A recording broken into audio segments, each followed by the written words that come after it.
അരികിലുണ്ടല്ലോ, അറ്റുപോവില്ല ബന്ധം അല്ലേ അല്ലേ? സന്തോഷമായി. ആദ്യം വരുമ്പോഴിങ്ങനെ നോക്കിക്കൊണ്ടേയിരുന്നു ദൈവത്തിന് അല്ലേ?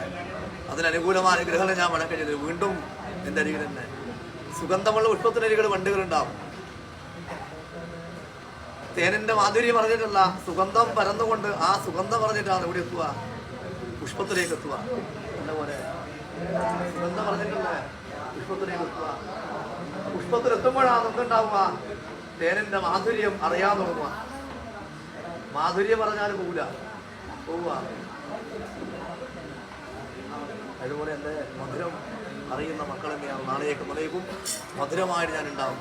ഇതിൻ്റെ സംരക്ഷിക്കുന്നു അഭിമാനമുള്ള ദൈവം കരുവനും മൂർധാവനല്ലേ ഒരു നല്ല ഉഷ്പെടുത്ത് വടക്കം ചെയ്യുന്നു. എൻ്റെ മകളുടെ സഹസ്രാര പത്മത്തിനകത്ത് പൊന്നുപോലെ ഞാൻ സംരക്ഷിക്കുന്നു.